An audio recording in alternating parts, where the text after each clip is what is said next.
If you grew up watching Dragon Ball Z, and if you're pushing 40, Yu Yu Hakusho, very well-known signature moves that came from the series that everyone, and I mean everyone, at least tried to perform at least once in their life. Like, there's no way you're on this planet and you didn't attempt the Spirit Gun or the Kamehameha Wave. Doing the Kamehameha Wave is just like learning how to ride a bike or learning how to swim. It's just a part of growing up as a boy that fell in love with Shonen or Dragon Ball Z. And Dragon Ball Z is a timeless series, so anybody can pick up Dragon Ball Z. Doesn't matter the age, but Yu Yu Hakusho, if I see you say Spirit Gun or anything like that, yeah, bro, it's time for you to start checking out a retirement plan. Back on the topic, any iconic shonen series always has an attack or ability that everybody tries to practice in real life. Like for Bleach's Bankai, and let's talk about Naruto. Naruto series became a pop culture icon. There's two moves, well three, but the most iconic are two, and that was the signature Naruto run, when people run but with their hands behind their back. That took over the world, and also the Shadow Clone Jutsu.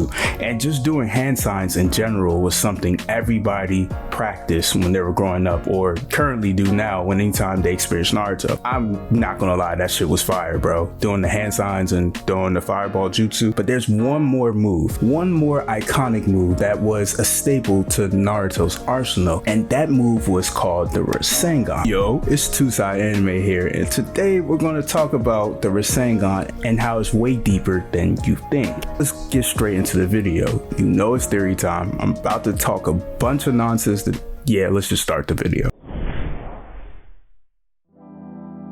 Rasengan was introduced in the Search for Tsunade arc, and eventually became a staple in Naruto's arsenal throughout the series. Naruto perfected the Rasengan in creating new variants. We learned the origins of this jutsu. This jutsu was created by his father Minato, the fourth Hokage, one of the greatest Hokages, strongest Hokages to ever exist. Jutsu connected Naruto back to his father Minato and his mother Kushina, not forget Master Jiraiya and Master Kakashi. Even at the very end of the final valley scene of Naruto and Sasuke clashing at the end of Shippuden, we see every single person that helped Naruto on his journey helped spin his Rasengan and gave him strength to clash against his fallen brother Sasuke Uchiha. What makes the Rasengan such a deep and beautiful jutsu is all because of Kishimoto Sensei releasing a one-shot manga depicting the creation of the Rasengan. The Minato one-shot is nothing short of a masterpiece. It was a 10 out of 10 all around, depicting the love between Kushina and Minato and his journey of creating the Rasengan and their issues with the Nine-Tails Jinchuriki and all the other Jinchuriki that they were meeting on the battlefield.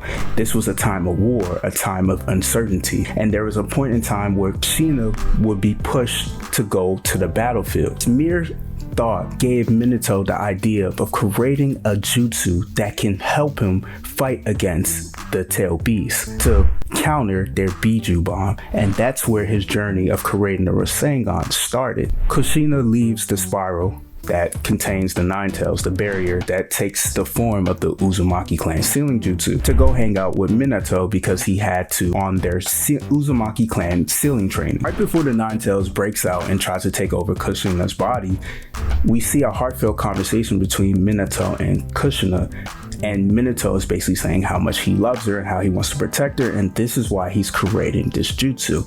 And then the Nine-Tails takes over, they get in a fight, but we get a very important flashback. A flashback of Mito explaining Kushina the same scene that we seen a while ago in Shippuden, that a Jinchuriki, a Nine-Tails Jinchuriki, has to find love. That's the only way that becoming a host to a Nine-Tails will be worth it. You have to find love. And she gives this beautiful explanation of how at the bottom of the staircase it starts off as a spiral, but as you continue to walk up this spiral, different sceneries change, and eventually you get to the top and it becomes a three-dimensional helix. And at the top of that helix, you see see the face of her love, the first Hokage. I know I sound like a broken record by now, but this is complementing the main themes of Naruto Part 1 up to Naruto Shippuden: love, bonds, and the true power that is awakened when you have to protect something or someone you love. Come back to this flashback, but that's important. But at that very moment, Minato,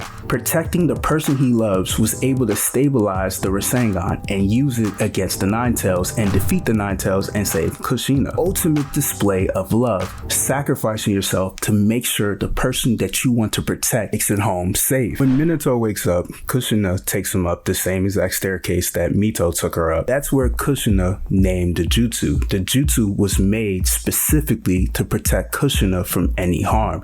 It was the ultimate display of Minato's love because he doesn't want anyone to take her away from him, and she named it the Rasengan. Why is this so important? Even though Minato created this jutsu just to protect Kushina and display his love, this jutsu ultimately ended up in the hands of everyone else that Minato loves, and this jutsu helped protect them in many battles after his death. This jutsu was passed on to Jiraiya, and Jiraiya passed this jutsu on to Naruto, and this was a big moment in Naruto's character development in the search for Tsunade arc. Technique born from his bond with Kushina passed down to his loved ones, Naruto and Boruto.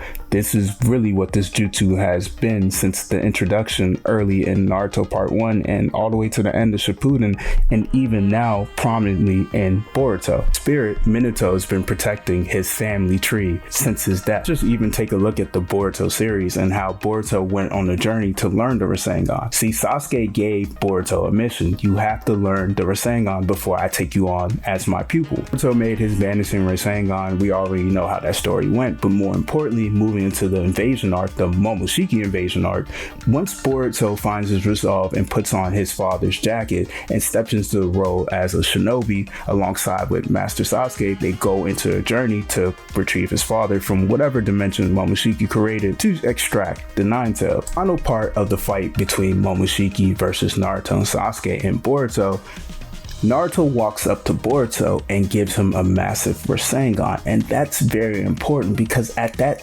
exact moment of holding that giant Rasengan, we've seen every important moment and every important person that helped Naruto out on his journey, except for Sakura, which I really believe they should have thrown her in there because she was an important character, especially in Part 1 to Naruto's development. It was a visual representation of the bonds, the weight of the bonds that Naruto created to create the new era of peace that Boruto was brought up in. We all know one of the main issues of the shinobi world were child soldiers and children being indoctrinated into the warlike behavior for the great nation. Every single person who has learned the Rasengan is connected to the love of the Uzumaki family. Konohamaru used the Rasengan in one of the most important moments of his life when he was going against one of the Pains. It's a jutsu that's actively protecting him in his battle against Masuri. He's protected by the love of Minato. I forget Master Jiraiya, Kakashi, Sasuke, and Naruto.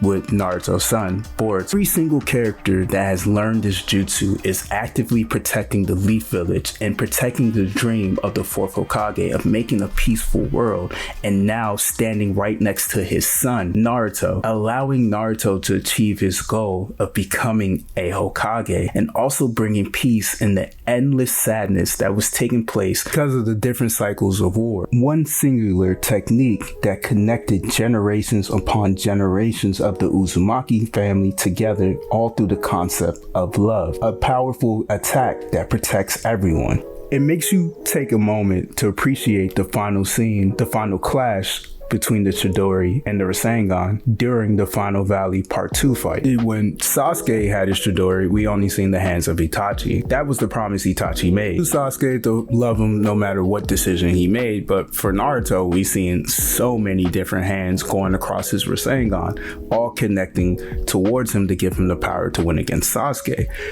I like the final touch of that scene because Sakura was the last one. But outside of that, it just shows you how the Rasengan revolves around the idea of love.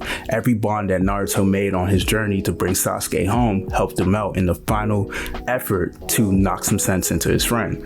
And even during the Momoshiki arc, like I said, when he gave Boruto that Rasengan, Boruto felt the same amount of emotion and the weight of every single bond that Naruto made, making Boruto recognize the power his father has within him. That's it for the video. I kind of ran a lot, but this was just a fun video I wanted to throw out there. Like, comment, subscribe. Let me know what you guys think down in the comments. If you want, join the members, and I'm out. I forgot one thing. I think I finally got this microphone situation figured out, so let me know how I sound. Thank you.